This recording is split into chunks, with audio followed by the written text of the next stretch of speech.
So I'm taking one of these weekend formats and I'm going to talk about some of the work I do outside of YouTube. Now, today's video is going to be a very simple breakdown of a very simple shoot. We had to work on a commercial for an app, which also is going to double back as a banner for a website. And today I want to go over some of the goals we had for the project, how we shot and what we shot on, what are some of the techniques to make things a little bit easier, but also some of the notes that I myself can improve on as a filmmaker so I could make the mistakes and you guys don't have to.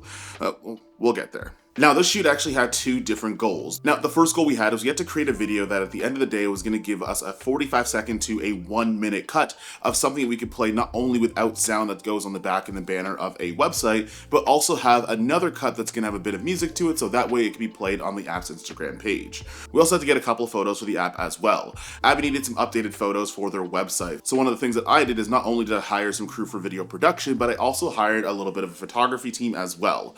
Although because we were kind of doing things segmented, when photo was going on, video wasn't, Rich, who was actually doing the photography side of things, would double back as either being a BTS or a swing grip, where at the same time, if I'm not recording video, I was helping out Rich with getting some of the lighting setups down. Oftentimes while working in the fitness industry, you're going to have to be able to do a lot of things. You're going to have to be good at video production, but as well as oftentimes you're going to need photography deliverables as well. But that doesn't necessarily mean you have to be the same person to do that.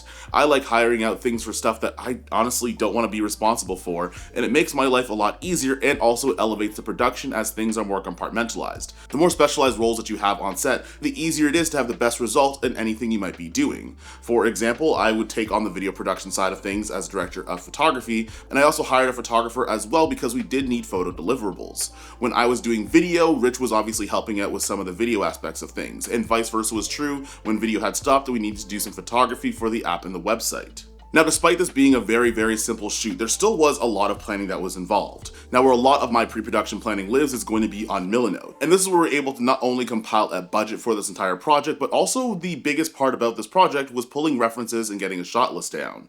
One of the things I worked on with Abby was making sure that we had the shot list that was down because we had a finite amount of hours, but we also had a lot of talent on the day. Now, you can do this in a couple of different ways. For one, we used a lot of references and pulls from other commercials such as Peloton and Lululemon in order to get some of the shots we wanted to, given the space and the time that we had. On top of that, we had different story beats that were time-stamped, so that way when we're getting into the edit, when I kick this off to my editor Zach, it's easier for him to do the post-production to make sure that the turnaround is fast. I also like using applications like FrameSet as well. It helps communicate some of the visual language, and another hack that you might not have thought of is that if you do have an Artlist membership, you can use some of that stock footage, so you actually have some animated shots in terms of what you want in your pre-production from your inspiration and even some parts of your shot list. Now, because this shoot was simple, it wasn't the most extensive Milanote in the world, but if you guys do want to see a Milanote structure on a more complicated project, leave a comment down below. Now we're going to talk about camera gear because what video of mine wouldn't talk about some of the camera gear in order to complete some projects. Now we did use a Sony FX3 on DZO Vespid primes. I do like this combination a lot. The FX3 is pretty easy, it's compact, and it's easy to rig up in different scenarios depending if I want to switch from sticks, handheld, or gimbal. The sticks part we'll talk about in a little bit. I like the DZO Vespid primes because it gives you a nice in-between between having a more characterized look and being super clinically clean and sharp. Now we did have 4 models on the day, and one of the things that I really wanted to keep in mind is to make sure that the look wasn't too crunchy. Now you can do things by being a little bit more intentional with your lens choices, or using a diffusion filter in order to soften up some of those highlights in that roll-off to make sure that things don't look too harsh. Now we did use some of the opaline filters from Element Filters. These are 4x5s and it's really nice, but I did make it as subtle as I possibly could while only using a 1/8 strength in the diffusion. That was just enough in order for me to have nice highlight roll-off while at the same time still maintaining some sharpness and detail, which gave me a look that I wanted to because I didn't want to make this look like it was on a vintage lens, but also at the same time, nobody wants to get a bunch of footage where you could see their pores because things are so sharp. Now, one of the things I like to do, especially because I was operating by myself, I didn't have a focus puller for the majority of the day, was I did use the DJI Focus Pro for 2 reasons. For one, the presets on your phone through the DJI app are a lot easier to calibrate your lens, especially while using the DZO line of lenses. And because we were in a small space, which was less than 20 meters, we were still in that range for that LiDAR to work effectively. The DJI Focus Pro is pretty easy to use, and the presets are on your phone, and all you have to do is do a calibration in terms of where that LiDAR is from your sensor, do some fine adjustments when you use those presets, and then you could just start shooting right away. Now, in terms of some of the lenses that we used, I did use some shots on the 21mm. I also did some on the 40 and on the 35 to 80 as well. That gave me the coverage I needed for this location, and at the same time, it was a lot easier to switch between lenses, especially when you have a helping hand. Now, something that we used in a note that I want to point out is we did use a Dana dolly for some slider shots. Now, one thing you want to keep in mind is not only do you want to make sure the Dana dolly is weighed down, but also you want to make sure the sticks are sturdy. When I hit up the rental shop to rent out the Dana dolly, unfortunately the sticks that are normally used with this setup were already in use, and we did have to use smaller C-stands in order to make sure that everything held up, which worked for when it did, and sometimes it didn't work because things were a little bit too shaky and too wobbly. If you are going to rent a Dana dolly, you want to make sure that you have very sturdy legs and as well as your sandbag down. For this shoot, unfortunately, we didn't have all the resources that we needed, but at the same time, it still did the job for the shots that we did need them for. I did use this in a couple of different shots in order to add some visual interest and to make things a little less static. As I normally use handheld or I use sticks, a Dana dolly helps mix things up. Now, speaking of sticks, I broke my tripod, or somebody broke my tripod. I was talking trash about my Manfrotto tripod in the previous video, talking about how I packed my car for production. I actually packed my car for that shoot, and somewhere along the lines during that day, my tripod had broken, which I guess it just kind of heard what I said in the previous video. Now, we did use a small rig tripod, which I will say is a great and sturdy tripod. However, with a camera package that's this heavy with a Focus Pro, a matte box, a DJI stuff, and all the other things that are going to go on this rig, maybe not the greatest idea in the world. And also some of the legs don't go up as high. So there was certain times where I just stand on top of a box or a couch in order to get some of the high angle shots that I would have got on a tripod that can go a little bit higher. Keeping in mind all of these things, it's just picking the right tool for the right job, but also make sure you have backups. Now, doing some research into the brand and also having a lot of calls with our client, we had an idea of how we wanted the lighting to look. I didn't want things to look overly dark and moody, so one of the things I tried to do is make sure that my lighting techniques kept things a little bit more natural.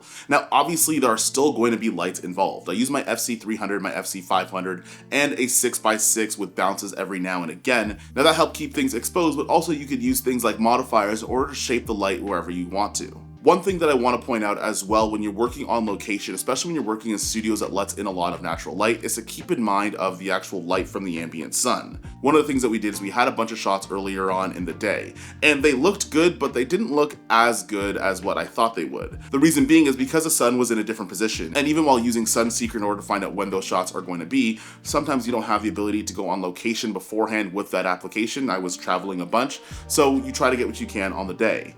Now, one thing that was nice that we did wrap up a lot of the shots we needed a little bit earlier, so we actually ended up reshooting that scene. You don't have to be afraid of reshooting something when you feel like the light is going to be in a different position. I didn't bring gigantic lights that are going to overpower the sun, and also when you're in a studio that's above ground, getting a light that's going to fake the sun is a little bit harder than what you would think. Sometimes patience is going to be key, and when you're scheduling as a cinematographer, which is a rule I want to use for myself, is to make sure that you're scheduling different shots in terms of where the sun positioning is going to be to make your life a little bit easier, so you have to bring less lighting fixtures or you just have to deal with shots that you aren't necessarily 100% on. Now, the whole goal of this video is for me to also reflect on some of the things that I can improve on as a cinematographer, a DP, videographer, whatever the case might be. And one is try your best not to overthink every single shot. Again, this is going to be an ad that's going to be on the shorter side, so that means putting a little bit more effort into shots are going to be needed. However, if you overthink things, sometimes stuff is going to take too long, and when you do need to move on, you don't get what you want at the end of the day, which can cause some problems in your post-production. Another thing, which isn't necessarily a note that screwed us in the end, but also just having backups of equipment that you might need, even when they're not necessarily expected. I mentioned before that my tripod broke somewhere in the shoot, and if I didn't have a spare or if someone else that was on set didn't lend me their tripod, we would have been in a weird position. Making sure that you have a backup camera, lenses, and all that other stuff is fine and good, but also keep in mind that there are some things that can break down that you might not foresee. There's nothing wrong with having multiple tripods, and in this situation, I probably should have another tripod with me just in case. Now lastly, and something I don't necessarily think went wrong, but something that goes right, is focusing on the client experience. Look, most people that are watching your finished projects only see the finished projects. They have no idea what it's like to work with you. And getting certain items might feel like a gimmick, but if those enhance your client experience, it not only helps kind of justify the prices that you're charging, but overall it becomes a lot more fun. And one of the things I've done with this is using wireless transmission. Now, hear me out. You don't have to buy the most expensive wireless transmitter in the world. I use the DJI SDR system in order to make sure that I had a wireless connection, so Abby and everybody else that was on set is able to actually see the things that are going on and not wait till the end in terms of when the final product comes out. Also, it's an easier way to actually have shots approved, and it's kind of like a get out of jail free card. If there's a bunch of shots we need to get and there's a certain way I light it or a certain way I'm going to do the camera movement, it's easier to get an okay or any sort of feedback while you're on the day, while that client can actually see that image. This also feels a little bit nicer because it does feel like your clients are involved in the process. Some people are going to be a little bit hands off and just not want to see anything at all and trust that they're doing the things that you need to be doing. But adding in things like not only just having a lot of fun on set while still getting the job done, but also they don't breathe over your shoulder because you're the only monitor that's on set. So there's that too. That being said, I'm going to try this new format in terms of talking about some of the gigs I work on. And I get it, this one is a pretty simple one. Water is wet, I understand. But one thing I want to do is I want to do a little bit more documenting. I still work professionally outside of this YouTube channel every now and again, and talking about some of these things, reflecting on them, might also talk about some of the mistakes I might make and some of the notes I might have, so you guys don't have to struggle and try to do it yourself. That being said, the YouTube algorithm probably thinks you want to watch one of these, and if you guys do like videos just like this, leave a comment down below. But I'll see you in the next one. Peace.